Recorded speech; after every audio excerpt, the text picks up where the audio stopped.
नमस्ते व्यूअर्स। अगर आपको लगता है कि रिटायरमेंट के लिए 1 करोड़ रुपए काफ़ी है, तो शायद आज का ये वीडियो आपकी सोच कम्प्लीटली बदल देगा। क्योंकि जब हम 1 करोड़ रुपए सुनते हैं, तो दिमाग में एक फाइनेंशियली सिक्योर लाइफ की इमेज बन जाती है। लेकिन रियलिटी में रिटायरमेंट एक लॉन्ग जर्नी है, और उसमें सिर्फ सेविंग्स नहीं, टाइम भी बहुत इंपॉर्टेंट होता है।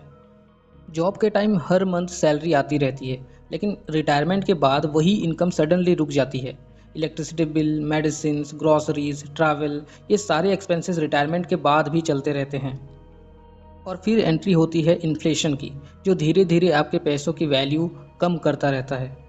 आज जो चीज़ 100 रुपये में मिल रही है, कल उसके लिए शायद 120 या फिर 150 रुपये देने पड़ेंगे।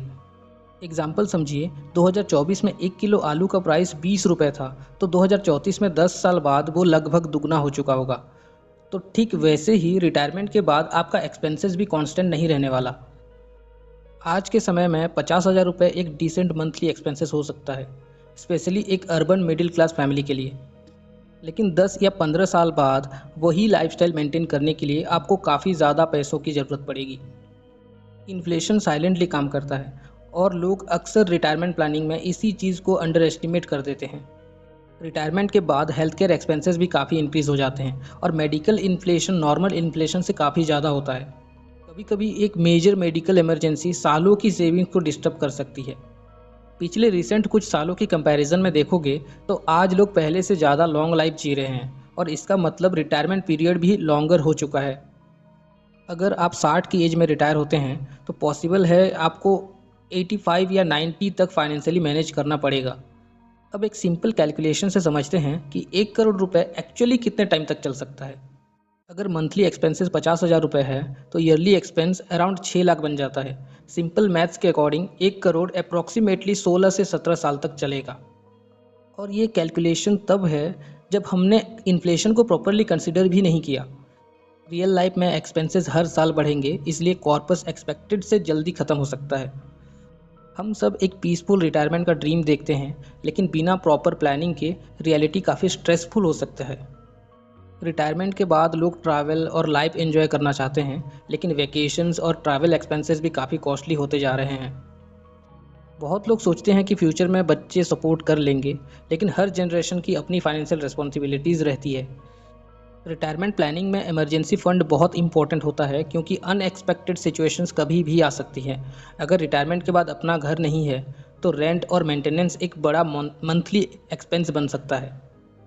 जैसे जैसे इनकम बढ़ती है, वैसे वैसे लाइफस्टाइल एक्सपेंसेस भी साइलेंटली इंक्रीज होते रहते हैं।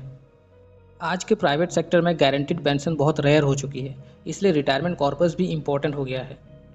बहुत लोग रिटायरमेंट के लिए सिर्फ एफडी पर डिपेंड करते हैं, लेकिन एफडी रिटर्न्स इन्फ्लेशन को हमेशा बीट नहीं कर पाते।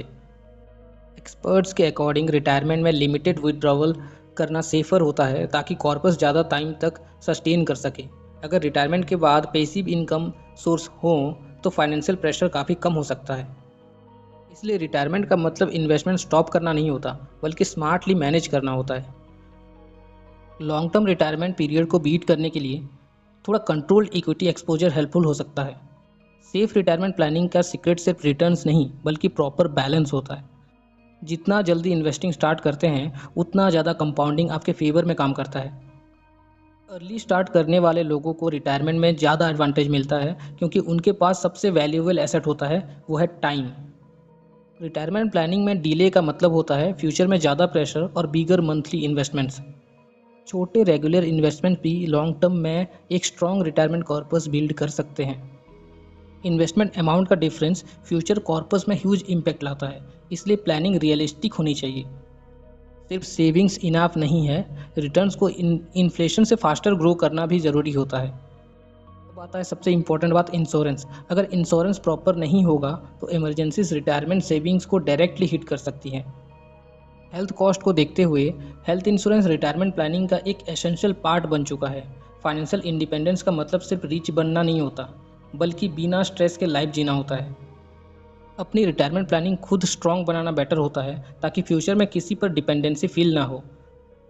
लेट स्टार्ट, लो इन्वेस्टमेंट और इन्फ्लेशन इग्नोर करना, ये रिटायरमेंट प्लानिंग की सबसे कॉमन मिस्टेक्स है। रियल वेल्थ सिर्फ बैंक बैलेंस नहीं होता, बल्कि पीस ऑफ माइंड और फाइनेंशियल सिक्योरिटी होती है। हर इंसान एक स्ट्रेस फ्री रिटायरमेंट डिजर्व करता है, जहां पैसों की टेंशन लाइफ को कंट्रोल ना करे। रिटायरमेंट प्लानिंग का बेस्ट टाइम कल नहीं, बल्कि हमेशा आज होता है। चाहे अमाउंट छोटा ही क्यों ना हो, कंसिस्टेंट इन्वेस्टिंग फ्यूचर में ह्यूज डिफरेंस क्रिएट कर सकते हैं। अब आप समझ ही गए होंगे कि रिटायरमेंट प्लानिंग सिर्फ एक नंबर्स का गेम नहीं होता। इसलिए रिटायरमेंट प्लानिंग डिले मत करो। आज प्लानिंग मुश्किल लग सकती है, लेकिन कल का रिग्रेट उससे कहीं ज़्यादा पेनफुल होगा।